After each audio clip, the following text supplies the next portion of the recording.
talk about viral procurement, and I will try to cover several topics. First, I will explain how public procurement process works, because it's really complicated process, and sometimes for preparing an article and nice investigation, it's very important to understand all the details. Second, we will try to get deeper into how public procurement data works and how we could use all benefits from structured data on public procurement. We will go through several interesting examples on investigating public contracts by journalists, like which messages they were using and which data helped them to produce great investigations. We will go through red flags in public procurement and how we can use those red flags with contracting data and other data sets. And finally, I will share with you some resources we have developed to support journalism work and some stories idea. But first, I will start about introducing our organization. So Open Contracting Partnership works globally on open data and open government to open up and transform public procurement in the world. And at the partnership, we are trying to engage different stakeholders, governments, businesses, civil society, journalists, and we're trying to build coalitions to first disclose public procurement data and then use this data to make better decisions, to unveil corruption, to find some inefficiencies in contracting processes and fix them. Currently, we are working in more than 50 countries, out of which more than 30 are already publishing standardized data on public procurement, which could be used by different stakeholders, including journalists, to prepare great investigations. Public procurement was #1 government's corruption risks even before the pandemic started. And we produce a very interesting guide on, idiot's guide on looting public procurement. You can find in this guide the most typical, let's say, approaches on how public procurement institutions approaching spending of public funds. For example, issuing tenders for things that are not actually needed at all, or they do not meet priorities of people, or they are trying to limit competition by using discriminatory requirements. They are paying more money and signing amended agreements to increase prices and so on and so forth. So if you want to understand on the most typical violations and manipulations, you can look through this guide in a nice and fun way. You will get an understanding where you can look. The cost of corruption in public procurement is huge. Recently, Government Transparency Institute from Hungary, in cooperation with International Monetary Fund, developed a great methodology, data-driven methodology, on the cost of corruption. And here you can see, like the slide from their dashboard on Georgia, they analyzed that Georgia is losing up to 11% from their public procurement spend due to corruption risks and inefficiencies. Using contracting data, they identified those sectors in which they potentially could improve spendings and basically save more money. And for Georgia, over the last 7 years, it's more than $3 billion of losses, which is huge. And overall, they claim that according to their methodology, governments are losing up to 20% of their public procurement budget. And can you imagine that overall global public procurement budget is more than $13 trillion? In fact, less than 3% of this 13 trillion is published openly, meaning that everyone can have an access to open data, machine readable data, properly structured, with availability of key information like who won the contract, what is the price of the contract, what are the terms of delivery of the contract itself. So imagine only 3% is published openly. So every year we, according to estimates from Government Transparency Institute, risk to lose more than 20% out of this huge pie. And you know, COVID pandemic make these risks even worse, because we saw massive supply and demand shock. You know, countries were competing with each other, and we saw, for example, how in the United States of America, procuring entities from New York State were competing with procuring entities from California, you know, trying to secure masks to buy more expensive than the same public institution in a different region of the country.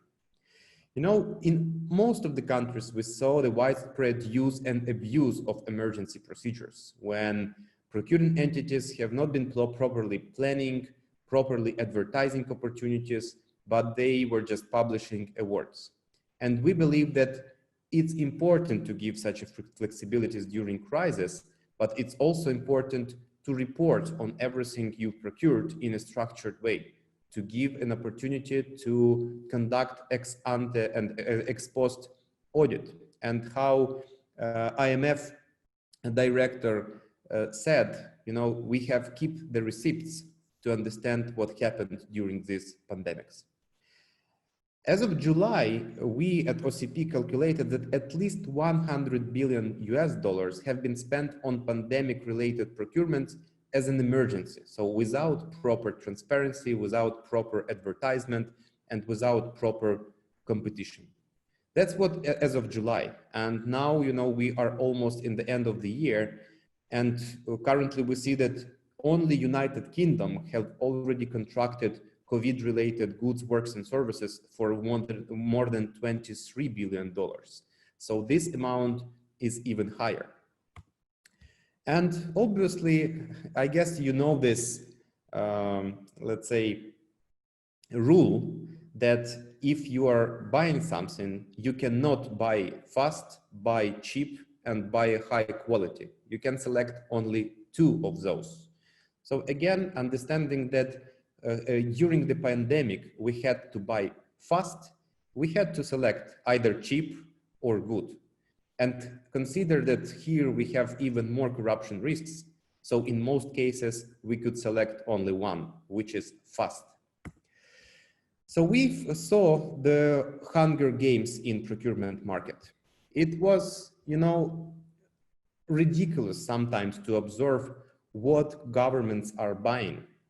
And while not reporting, the only place to obtain the information from government contracts in many countries were journalists. So thanks to journalist investigations and, you know, sometimes requests for information, sometimes using their own sources, we managed to see how awful governments were buying in many countries. And, you know, there are a lot of great investigations. So OCCRP launched their series, Crime, Corruption, and Coronavirus, and produced a lot of interesting materials. For example, what happened in Bosnia and Herzegovina, journalists found that actually governments started procuring ventilators from a firm which was producing raspberry. And you know, one thing is if a firm was buying, for example, I don't know, pencils or toys in China and then started selling ventilators. It could mean that this company could have some trade relations with China and it knows how international trade works and potentially can arrange fast delivery of ventilators to the country. But when actually you have been growing raspberry and immediately starting selling ventilators, it could be suspicious. Another example investigated by journalists is when in Romania, government started buying PPEs, different, you know, masks and protective equipment from one of their criminal authorities, Manu the Bomber, you know, who was meeting with buyers in a petroleum station, and actually journalists pretended that they want to buy masks and filmed that. And, you know, after that, we received a story that the same Romania, doctors actually complained about faulty masks. They say that, you know, it was not actually protecting them from the virus.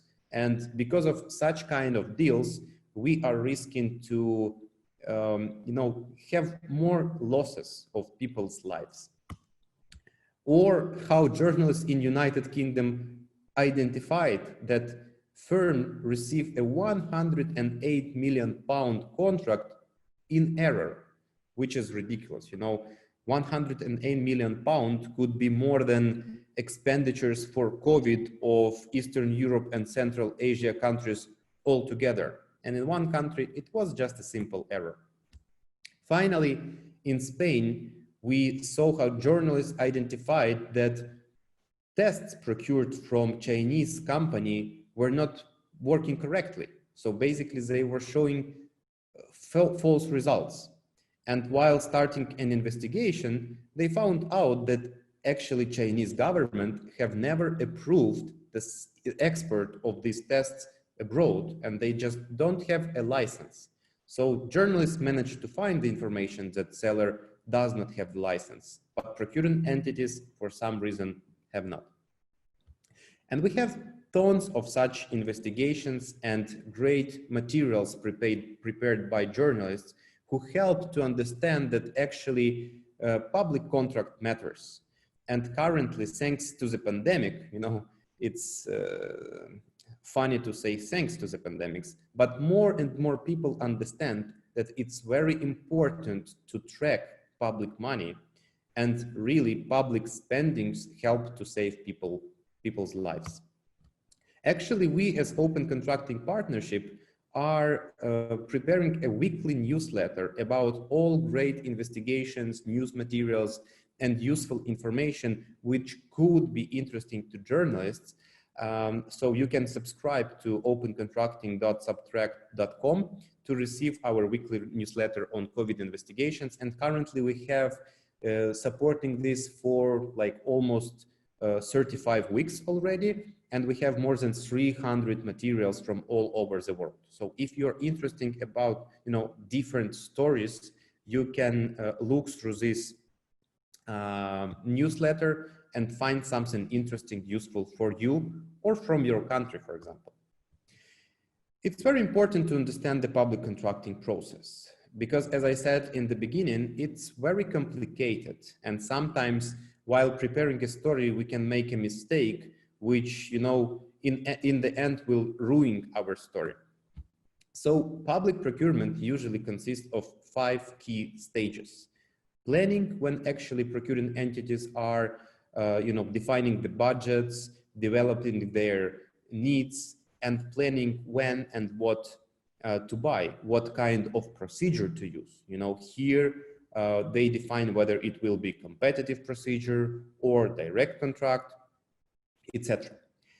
Tender, it's actually when they are announcing a procedure. It's very important to understand that at this stage, they publish terms of reference. And here we can face discrimination, for example, which could limit competition. At this stage, we usually understand all terms of future contract. We do understand what country is going to buy, when these goods, works, or services had to be delivered, what might be the end price of these goods, works, and services, etc. Award stage covers, the decision of contracting authority. At this stage, we usually understand who will get the contract. So we will see usually how many bids there were received. In ideal scenario, we will see all the information about these bids, like values, sometimes even documents, and then we will know which company will implement the contract. Contract itself, it's simply signing the contract based on tender and award. And it's very important to understand that contract in public procurement should be ideal to the contract in the tendering stage, without any changes. And here is something that also important to track and monitor. And finally, implementation stage is when actually companies are delivering goods, works, and services, and buyers are paying for their services. Usually, in most systems or worldwide, we do not have all the information.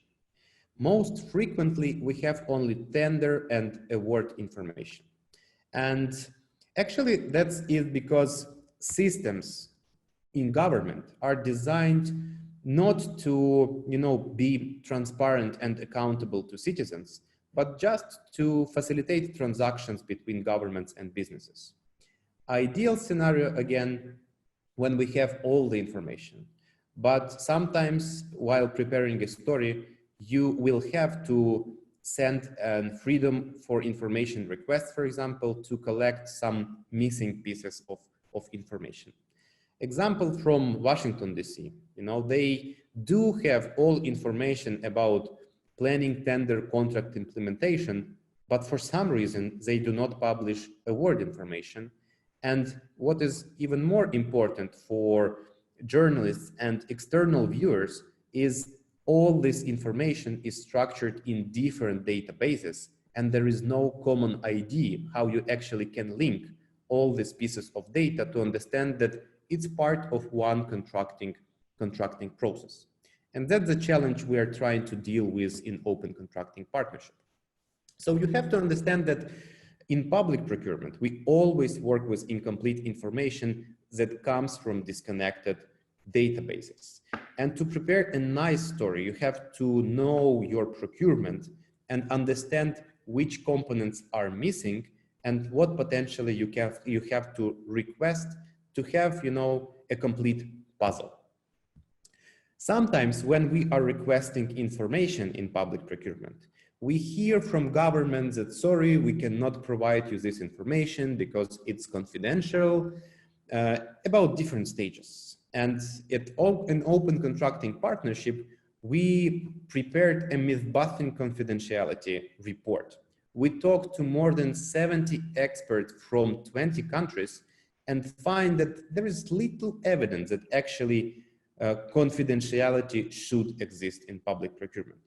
And we actually do believe that all public spendings should be open. You can look through this report in more details, but generally I will quickly cover main myth. So number one is, when proactive disclosure of contracting information is not possible without the Freedom of Information Act. Even with FOIA Act, it may not be possible. And sometimes we really receive such an excuse from governments. And to be honest, most frequently from Western governments, because fun fact, but less developed countries usually have more developed e-procurement systems and more transparency in their procurement transactions. Confidentiality clauses prohibit the disclosure of contracting documents. Again, it's a myth because they can protect only certain piece of information, even if there is some confidential. They can just censor this information, just black out and publish the rest. There is commercially sensitive information in contracting documents, so they cannot be disclosed. Again, it's connected to the previous myth. So you have to explain that, you should not provide commercially sensitive pieces of information, but please provide the whole document, maybe not showing certain parts, but you will prefer to see general document at least. There is national security information in contracting documents, so they cannot be disclosed. Again, example coming from Ukraine, which is actually buying openly in their defense sector while having a war in eastern part of Ukraine. So, that's ridiculous when country having a war does not really care about disclosing defense contracts. Obviously not all the contracts, but, very many important contracts. We hear that it's national security. Personal data in contracting documents, so they cannot be disclosed. That's actually the disputable myth. Now we have, for example, very strict GDPR requirements in the European Union. However, when things are coming to the public spendings, it's always about defined rules, and certain information should be disclosed. For example, we cannot not disclose date of birth, but if it's a private entity and, for example, entrepreneur bidding for public contract, We would prefer to have information like name, surname, and registration number.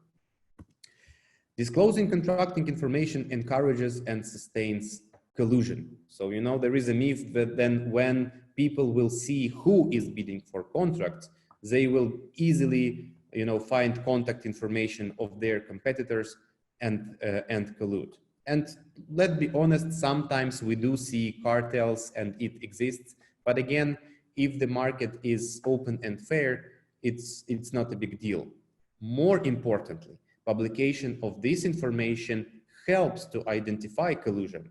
And sometimes we hear this myth specifically because procuring entities and public buyers are afraid about that fact that journalists can identify collusions in their tender. Disclosing contracting information decreases competition.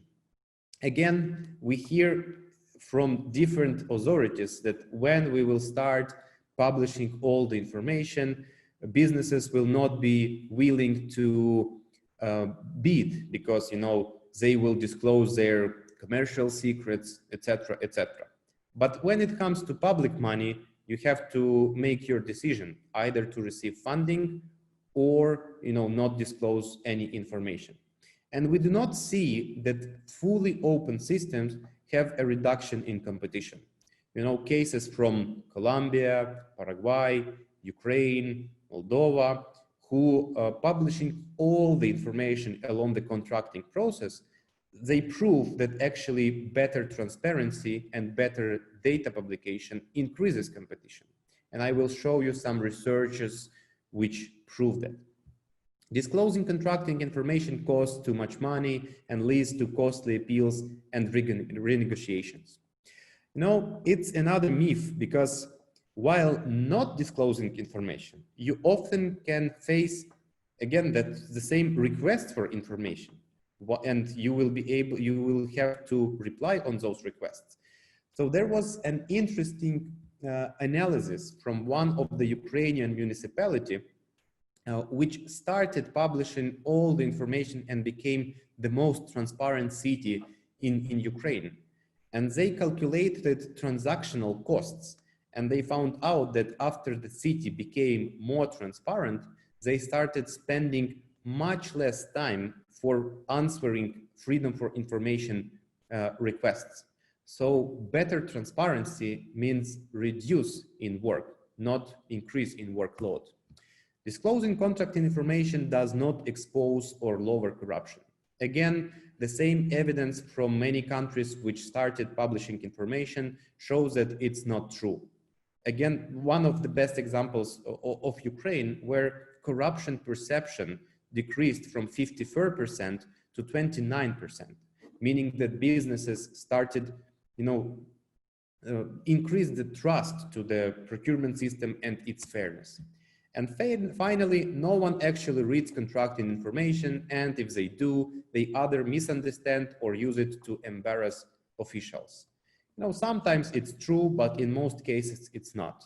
And we at Open Contracting Partnership are offering different training courses to different stakeholders, including journalists, on how to understand contracting process better, how not to make typical mistakes while preparing your investigation or article, etc.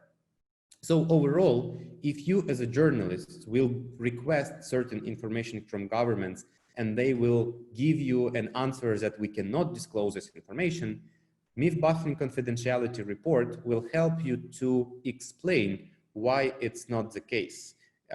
This report, you will find not only this general description, but more evidence, statements from different authorities and officials from more than 20 countries.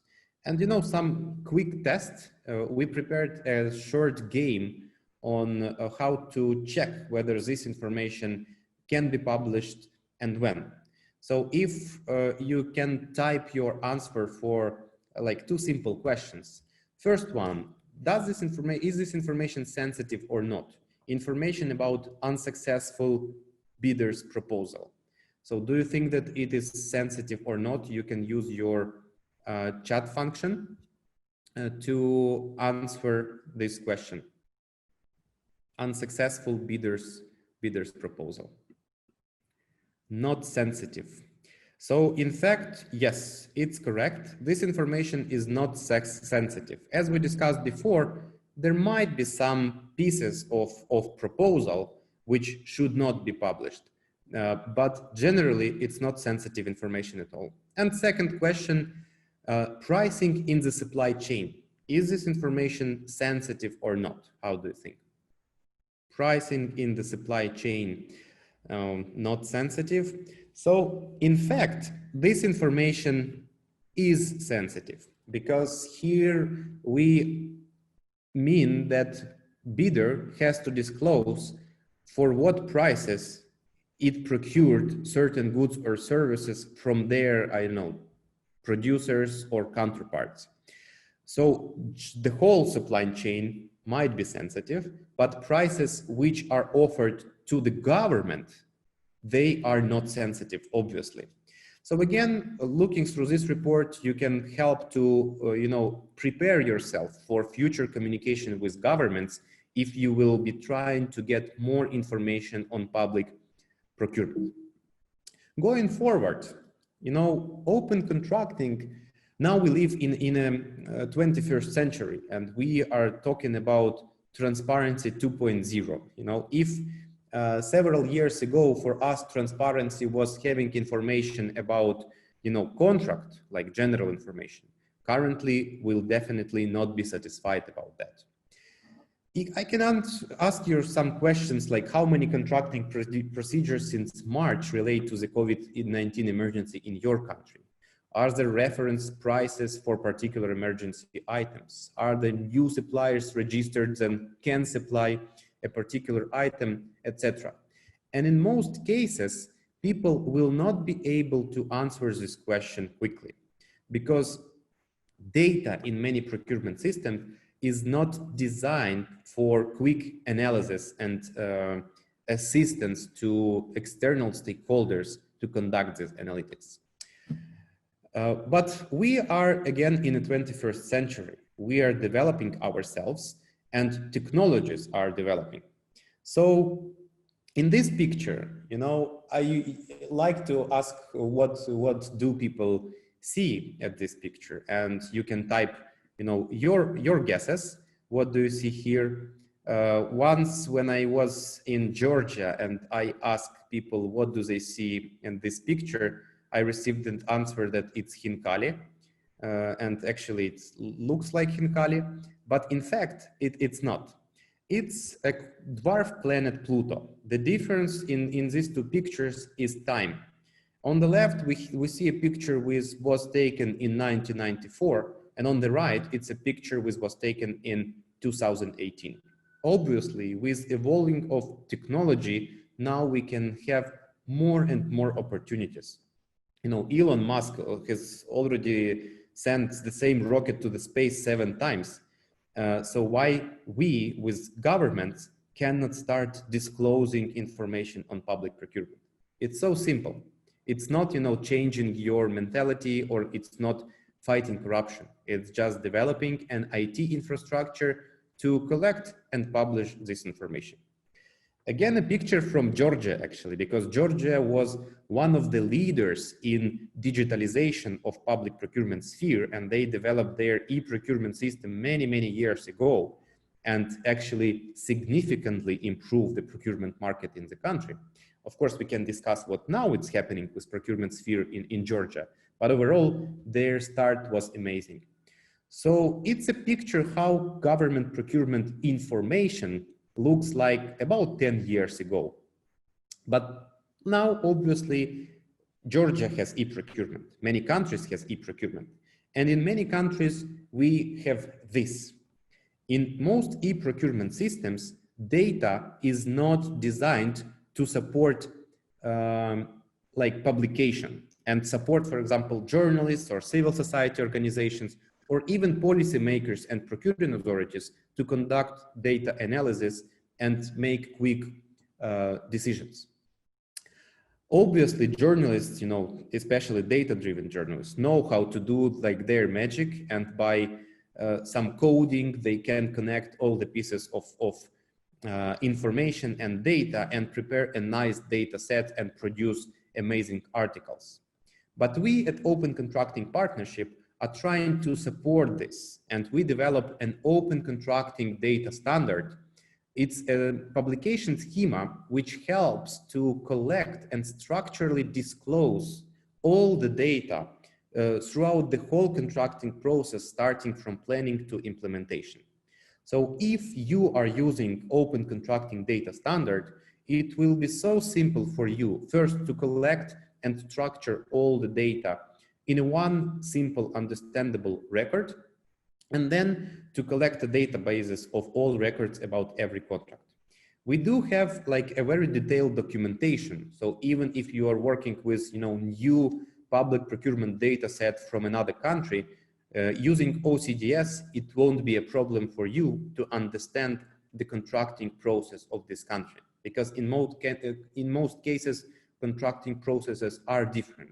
Even in the European Union, when we have like EU directives on public procurement, country-specific legislation has a lot of peculiarities. And applying OCDS schema helps you to understand everything.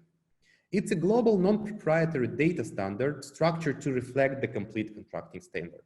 Again, it helps you to work with data, and you actually can improve this. So it's community owned and community developed. If you have some suggestions on what should be added to the standard, you can open a ticket on GitHub and help us to improve the standard. So with this standard, we can easily sort data on public procurement, even if it's in different databases, like I showed in Washington, DC, when they have 4 databases for planning, tendering, contract, and contract implementation. It has a unique open contracting identifier, which helps to connect different pieces of data in different data sets. It helps to arrange this data, and it helps to present it visually. So just to demonstrate how this standard works in a simpler example. So if I show you this picture, I guess that someone of you with a short period of time can guess who is that. And if you guess, you can type your answer in the chat. But generally we see that here there are different pieces of one picture without not in a one standard, different colors, something is missing and black, etc. But if we standardize everything, it's becoming easier to understand who this person is. We already see that all pieces have the same color and shape, so basically they are standardized. And then we can structure this information. So basically put each piece of information and data to its place. And now we already see, that it's actually a very famous boxer, Vladimir Klitschko. So again, by using the same standard and structure, we can easily understand what is happening on a particular data set, and the same we can say for public procurement. And actually, Vladimir Klitschko's brother, Vitaly Klitschko, is now a mayor of Kiev for many years, and he was recently re-elected as a mayor, and he has so many corruption scandals, like the picture from yesterday when one of the bridges, which was constructed with a huge collusion investigated by great journalists from Scheme organization, it started ruining because of snow, because of bad project. On this contract, they managed to pay upfront more than 800 million hryvnias, which is more than $30 million US. And they used only 330 million hryvnias, like about 10 million, 12 million dollars, and no one knows what is happening with other money. Or another scandal, nice bridge, which is now fallen apart, but they spent a lot of money without proper competition with collusion. So I told you that actually openness helps to improve contracting process. And there is a great research conducted by European Commission funded project DIGIWHIST, which proves that better disclosure reduces corruption risks and increases competition. So again, if you will have to fight myths of government that we cannot disclose information and data because it will, limit competition, it will discourage companies to work with government, etc., it's not true. So this research proved that analysis of more than 3.5 million contracts in Europe said that better data disclosure increases competition, and competitive tenders are usually 7 to 10% less expensive than direct contracts. And for EU, it's annual savings for about 6 billion euros. Another research from European Union is again about data publications from their procurement tender electronic daily web portal. After they started publishing open data, they saw increase in number of new suppliers, in average number of bidders, and competitive bidding overall. So again, we have another myth buster that better data disclosure helps to improve procurement and increase its efficiency. Example from Ukraine, it's a use of data when Ukrainian civil society organization developed a business intelligence tool based on open data produced by Prozoro system. It gives you a quick opportunity to track everything you want in the procurement sphere. And for example, in this GIF, it's a price comparison for the same drug all over the country, depending of type of procedure, depending of type of form of specific drug. So that's what could be done if we have good open data structured according to OCDS schema. Next, the example from Lithuania, actually one of the best cases from the European Union. Lithuania proactively started disclosing all the data on COVID contracts and developed some dashboards. So it's not only dashboards, but it's important open data as well. And Moldova, Moldova decided to not to use e-procurement system for their health care procurement in 2019, even because before the pandemics, but after civil society advocacy and journalism scandals, they started publishing all the data, and civil society developed a set of dashboards and with an opportunity to download a complete data set structured according to OCDS. So we have a lot of examples when actually based on data, different organizations, first civil society organizations, developed a good infrastructure which could support journalists in their investigations. So let's move to the second part of our presentation. It's actually about investigating public contracts with data. The scope of investigation could be different. So it could be concentrated and focused on scandals or systemic issues. However, usually when we start our investigations and look at some scandals, for example, at a particular tender, and we want to say that in this procurement of face masks, the price is like 5 times more than before the pandemic, or like 3 times more than other procuring entities are buying like at the same period of time. Or we want to claim that in a particular procedure, we have a fraudulent process, or it was awarded directly without, justification to a firm which is connected to some politician, etc. Usually, when we are starting digging deeper into these particular contracts, we do understand that it's a systemic problem.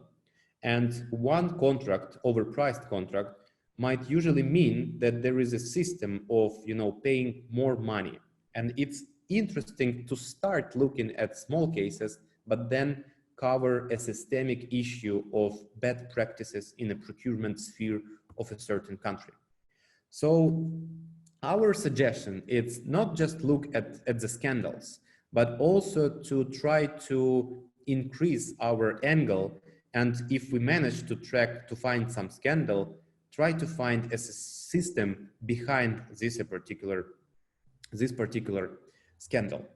And there are several examples of investigations. First one coming from the Kyrgyz Republic, a great piece prepared by CLOB investigating journalists covering the procurement of petroleum in their system. So basically they described how a son of the member of parliament became one of the biggest petroleum supplier in Kyrgyz Republic. Without open data, it wouldn't be possible. So obviously, not all countries have open data. So what journalists from CLOB have been doing, they have been scraping their public procurement portal for years, collecting their own database. However, important to say that starting from November, Kyrgyz Republic now publish all procurement data structured according to open contracting data set via API. So now there is no need to scrape the data, but you can have even more data from their public procurement system. So they used data on contracts published in the Kyrgyz Republic. They also used beneficiary owners registry to understand who owned the company, and they used politically exposed person database. So it's not official, but they do know, who have like what relatives to cover this piece. It's very interesting to read through it. Another case in United States of America, when actually journalists analyzed the prices of military contracts, they managed to get this information using Freedom of Information Act. And they found out that one company was charging Pentagon for airplanes parts, 4,000% higher than actually these parts cost. Again, having data on product costs can give you a great story, which will then influence on some governmental decision, canceling contracts, imprisoning officials, etc. In United Kingdom, actually, it's interesting how journalists identified that company won a contract to operate ferries without owning any ferries. They used data on contracts published on a Christmas day. So it was a day off, official day off, and they simply looked what was happening in a procurement system during this day, because obviously, usually you will not publish any awards or notices during the weekend. So they found that there was actually 3 contracts with a value over 100 million published on a Christmas without any public solicitation or competition. And obviously, after they looked at companies' profile, they managed to see what they have on their assets. They found out that no ferries at all. Example from Slovakia, when journalists found a collusion between 3 big companies supplying food to biggest hospitals in the country. So again, Slovakia has a good requirement. Contracts cannot, they are not valid until they are published online. And having such a great opportunity to look through the contracts, given a great power to journalists to actually question these contracts. So again, using data on contracts, they found how different companies are helping each other to win contracts for food supply for decades. And after that, these companies were actually punished and contracts were terminated.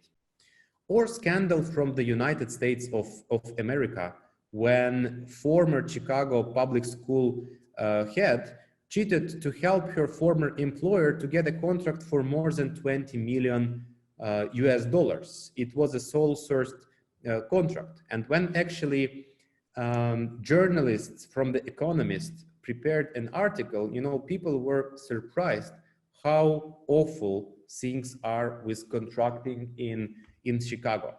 Good thing, I guess, which is different in United States of America and our region, Eastern Europe and Central Asia, that in this particular case, the official was imprisoned for 7 years. But in our cases, if we find such a scandal, we always, let's say, joke that corruption fighting in Eastern Europe and Central Asia, it's like a sport fishing. When you catch a fish, you look at it and you release it. So if you find a corruption scandal, You write about it, you catch corruptioner, but then nothing happens. So basically you release it. So journalists use data on direct awards and description of services in the contract to identify this interesting story. In Bogota, Colombia, there was a scandal on super high prices for school meals. And again, thanks to journalists, this information was uncovered and a great reform started in school meals program in Bogota after journalists found out, the huge difference in prices. Like for bananas, for example, government was paying more than 2 times than the market, and more other examples like this. In Bulgaria, journalists again managed to track a huge corruption schema of utilizing EU funds. So through a series of companies which were just, stealing money from these funds. And after journalists identified links between official companies, they reported it. EU started an investigation and issued a fine for 14 million euros. Again, data used in this story was a data on European Union contracts, plus registry of companies, politically exposed persons, and some other interesting registries. So what are the risks in public procurement and where to look for? Corruption risks can happen at different stages in the process. And actually each particular stage has its own risks. We at Open Contracting Partnership produced a methodology of more than 150 procurement red flags. There is a link in this presentation, and I believe that slides will be shared with all participants of the workshop, and you will be able to look more closely at every particular indicator.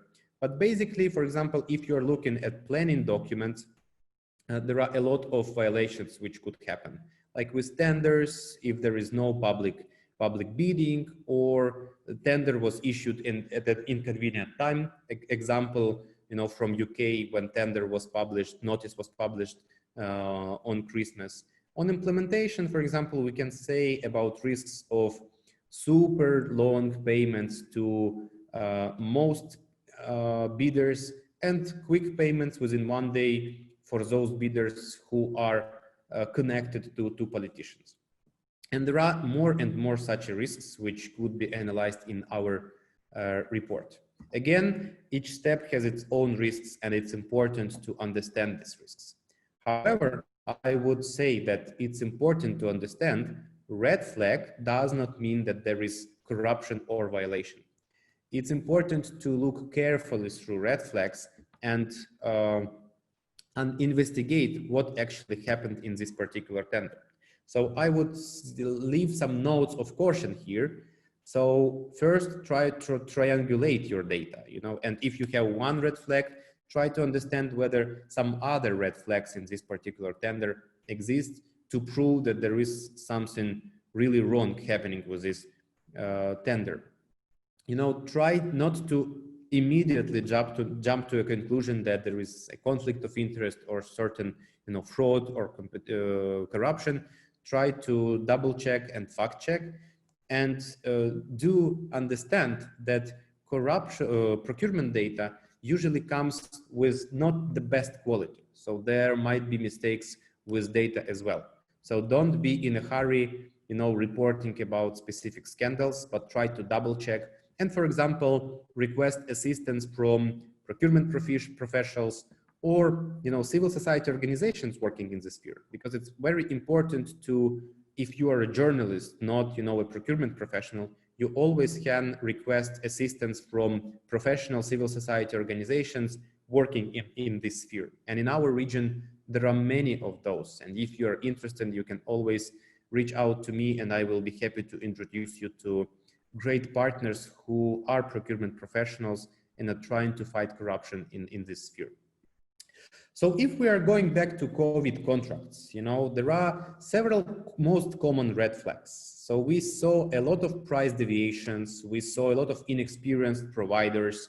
We saw a lot of hidden interests and unjustified emergency deals, unjustified sole source contracts, and obviously lack of transparency, poor planning, and poor implementation.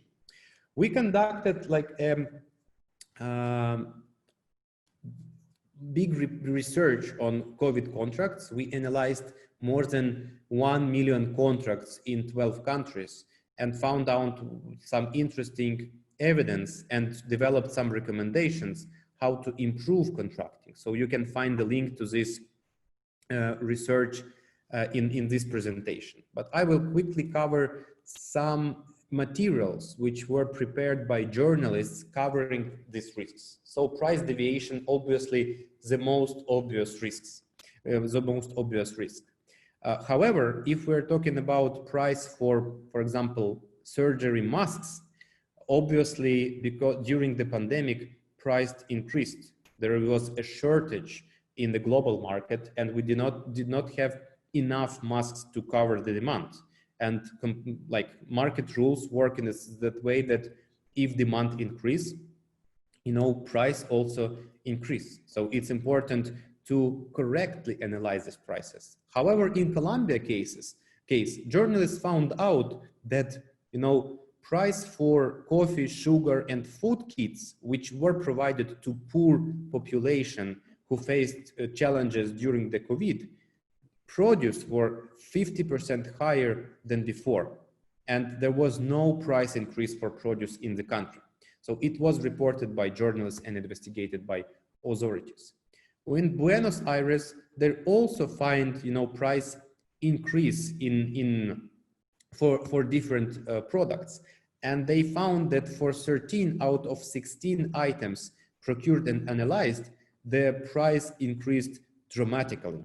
So again, having an opportunity to collect structured data on unit prices is very important and can help support your investigation. Another example is Ukrainian case where civil society analyzed prices for medical gloves and many other COVID-related goods. So one thing they managed that obviously price increased. However, now they are going back to normal, and sometimes they are even cheaper than before the pandemic. But this analysis showed that at the same exact day, the same product was procured with a huge difference in price, starting from, for example, 5 hryvnias to 15 hryvnias. So 3 times different, which should be investigated and analyzed. Again, examples from Paraguay, etc. Inexperienced providers, it's another like possible angle which could be interesting for journalists. And we see that in many countries that was the case. Actually, ProPublica, a great magazine, found that US official won a mask contract just 11 days after registering his company. In Georgia, for example, research showed that 62 contracts, it was just 5% of the total value, which not that awful, but again, it went to 32 companies established just 6 months before the pandemic, and 8 of them were registering during the pandemic. In Colombia, journalists found that 30% of suppliers actually were multi-purpose firms. So they started selling everything possible, starting from produce to ventilators.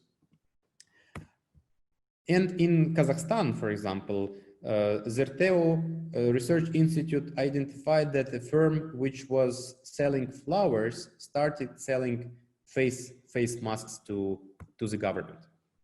Hidden interest is always an interesting topic to cover, and obviously sometimes it's hard to understand which firm is connected to which politician, but with more and more data becoming open, including data on assets declaration, it's becoming easier. So Slovenian gambling tycoon won a contract for mask supply, and it was connected with public officials. Again, it was supported by journalists. Story from Ukraine, when Ministry of Health decided to procure protective equipment from the company which is connected to Minister of Internal Affairs, and this ministry decided to buy suits more expensive than actually professional medical procurement institution was offering.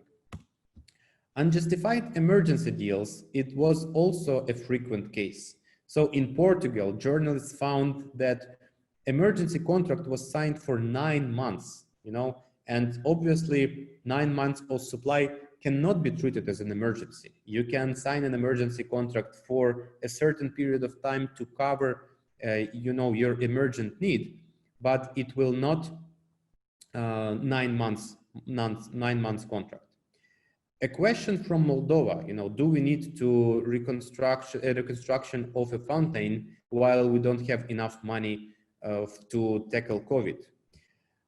Unjustified sole source. Again, it's a question whether we have to procure everything using a sole source procedure, and some countries are using sole source procedure even more frequently. So for example, in this investigation from The Economist, you can see that Norway is using only 10% of sole source and Italy about 30%. Biased resource allocation. So again, question whether it should be coronavirus procurement. In Argentina, government decided to buy books for distant learning for about $6 million US dollars. Obviously, it's important to support people in this time and provide an opportunity for distant learning, but all these decisions have to be properly justified and discussed. Lack of transparency, it's a frequent problem during times of COVID, and in Japan, for example, government refused to name the fourth supplier in a mask supply contract. So it's ridiculous. They named 3 suppliers, but supplier number 4 was not disclosed. And obviously it started a lot of, investigations and rumors around that.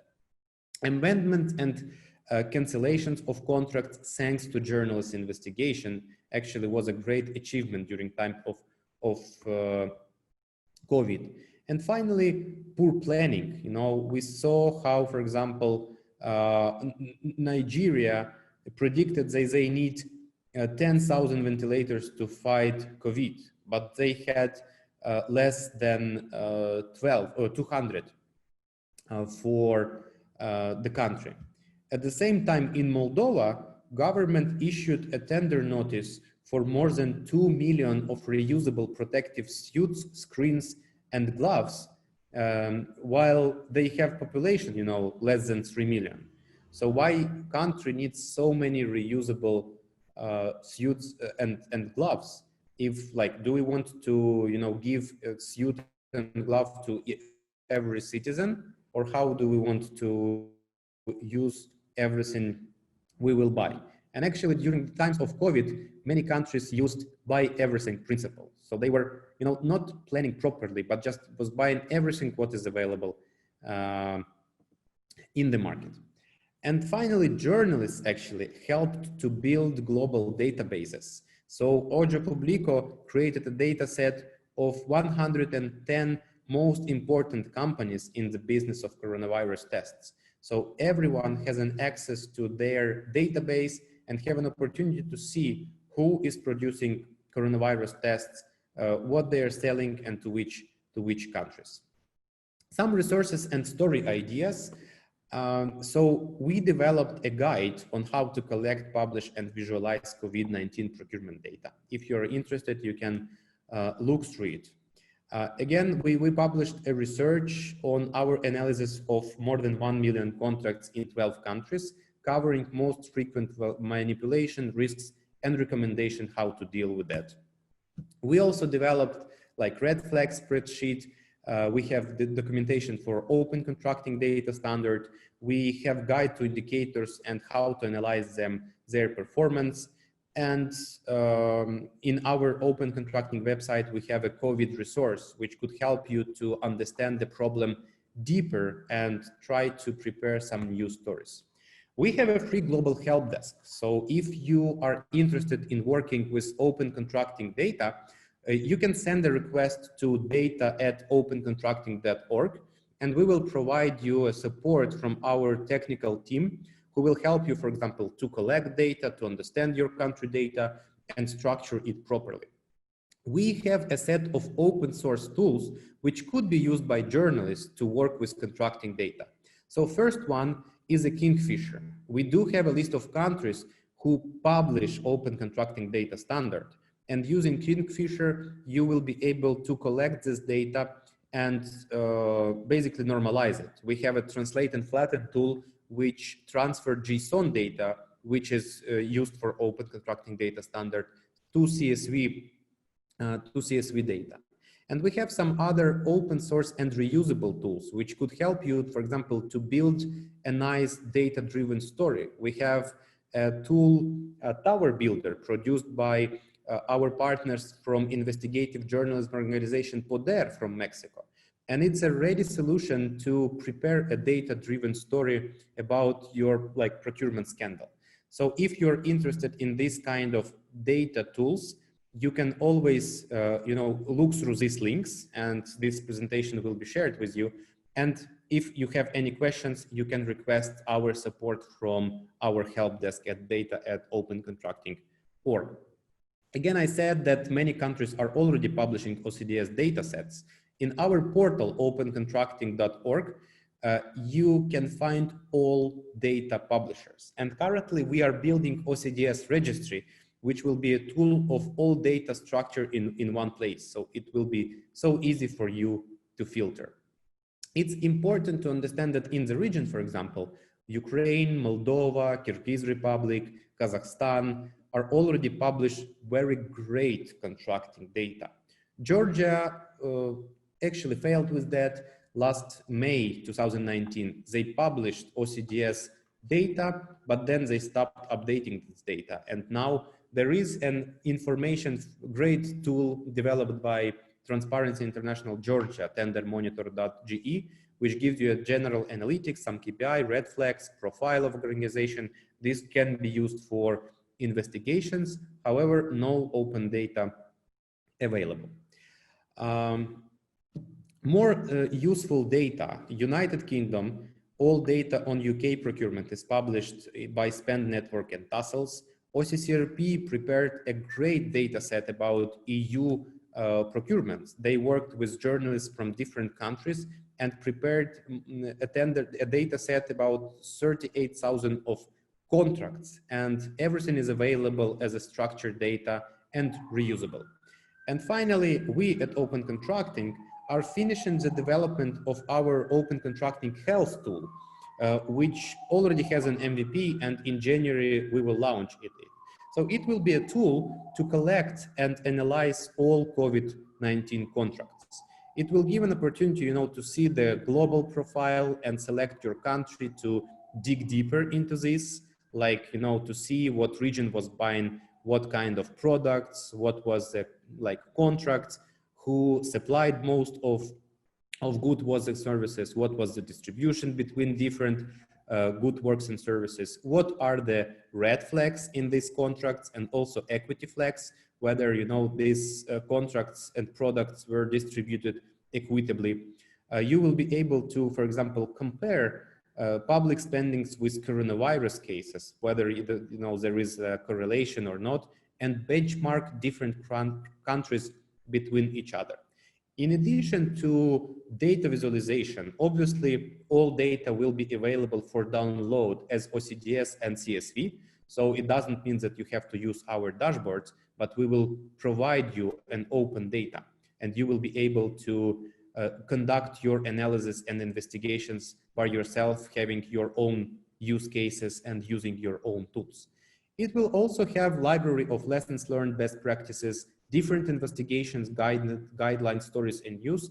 So far, we have more than 350 pieces from different countries. So it will be kind of a single source of information about COVID contracts and potential manipulations. And it will also have a feedback and alert function. So, for example, if you are a journalist and you will like to receive a notification about publication of contracts from a certain company, you will be able to subscribe for that and not, check all tools, the tool every day, but basically to subscribe for an alert. And yes, Karine, I see the question from you. The presentation will be shared, and all links in the presentation will be available for you. So our platform already has an MVP, and we are now testing it and preparing for the publication. We will publish it in January with data from 8 countries: Moldova, Ukraine, Kyrgyz Republic, Kazakhstan, United Kingdom, Kenya, and Mexico. And we are already preparing data from 30 other countries. It's all European Union countries, it's United States of America, it's Australia, Colombia, Paraguay, Ecuador, and more. So overall, this tool will have all COVID contracts from at least 40 countries in February. In addition to this, it will have different, methodology, guidelines, hints, etc. So subscribe for our updates and receive an alert when this tool become live. If we're talking about stories, ideas, I covered a lot of different pieces from all over the world, and I'm sure that you already recorded some of them. Maybe you will be willing to look at similar cases in your country, but obviously it's cross-product prices analysis, it's information about registration and participating companies, links between different companies and officials, and different terms of the contract. It gets really interesting if you are actually linking contracting data with other data sets like budgets, company registries, political campaign financing, etc. And currently, there are a lot of data sets available, like open corporates or open ownership. On spending, there is an open ops platform. On grants, there is a 360 given platform, land registries, and EU tenders available at Open Tenders EU. So if you link all this data, you will be able to produce, really great stories and get amazing insights. An example how actually journalists from CLOP merged contracting data with beneficiary owners data is a great case. So they produced a tool called Rings of Corruption, which immediately showed which firms are winning the contract and which firms are connected to certain politicians. So it shows, so-called ring of corruption when you can track all this money flows. And they publish all this information for everyone to be able to analyze every ring and do your own conclusion. So now we are coming to the end of the year, and end of the year usually is another emergency. In most countries, budgets are becoming a pumpkin, like in Cinderella, when December 31st starts. And companies are trying to spend more and more money by the end of the year, not to lose them. So another, place where to look while preparing your investigation might be emergency contracts in the end of the year. For example, this is an analytics from contracts, COVID contracts from Ukraine. We see that in November, number of contracts and total spend increased dramatically. And now in the middle of December, we already have like more than half of November spent. So definitely in November, we will have even more contracts. And guess what? In December, one of the municipality published a procurement of chocolate presents to children as an emergency contract. So you can find a lot of interesting story while looking at contracts signed at the very last days of the year. Again, it will be very important to track contracts for coronavirus vaccine. First, now a lot of countries has already authorized pre-purchase of vaccines. Canada, for example, has already bought vaccines to cover their whole population 6 times. We do not know all the prices and terms of these procurements, and journalists can help to find answers. Actually, what was the deal? What was the price? Who is behind these deals, etc. So coming to the end of my presentation, we do understand that public procurement is an integral part of our life, and emergency proved that proper savings can guarantee, proper infrastructure. We usually say in OCP that we are working to deliver best value for money and best value to many. It's very important to look at public contracts, especially at emergency procedures, because if we don't look at these contracts, we would not unveil all the scandals I presented you today. And it's important to have structured data and opportunity for journalists to dig through this data. A question we have to ask today is actually, do we need emergency procedures now at all? Because now we are like more than 11 months in the pandemics and market become better, but we see that many governments are still using emergency procedure.